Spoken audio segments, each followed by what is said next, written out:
Voyager, aller à l'aventure, partir vers l'inconnu.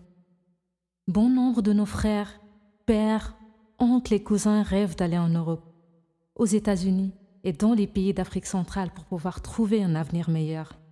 Mais à quel prix? Quitter sa famille, quitter son village pour prendre un bus, un car ou même parfois un avion qui vous amènera vers l'inconnu. Ce n'est pas chose facile pour tout homme. Certes, l'immigration a connu des succès pour certains, mais d'autres ont connu un sort différent. Il existe aussi des trompeurs, des personnes qui, par le poids de l'immigration, ont adopté de nouveaux comportements, des personnes qui ne vous diront jamais ce qu'ils vivent dans leur pays d'accueil. Éboueurs à Paris, ils vous diront qu'ils sont des hommes d'affaires quand ils reviendront au village. Ils vous feront miroiter un Eldorado qu'eux-mêmes n'ont jamais vécu. Par contre, pour d'autres, la tournure est plus belle, les avantages plus nombreux. La chance leur a souri, mais ce n'est pas du tout repos. Traverser les déserts, voyager contre vents et marées, affronter la police, les douanes, les gardes frontières, le chemin qui mène à la prospérité est long et parsemé d'embûches. Les femmes de ces migrants aussi vivent à chaque instant dans le calvaire de l'attente.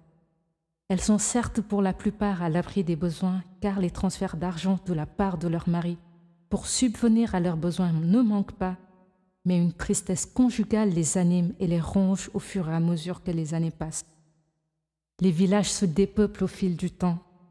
La main-d'œuvre se fait rare et certaines maisons sont inoccupées. Dans les champs, que des femmes et des enfants. Et ceux qui n'ont pas pu partir s'attellent à aider ces derniers dans la gestion de périmètres agricoles. Ils sont soit pompistes, ramasseurs, charretiers, etc.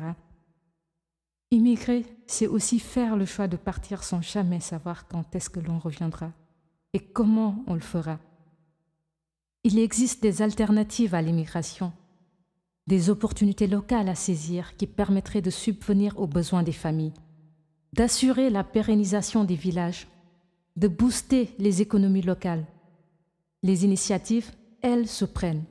Alors, engageons-nous à développer nos communautés tout en restant dans la communauté.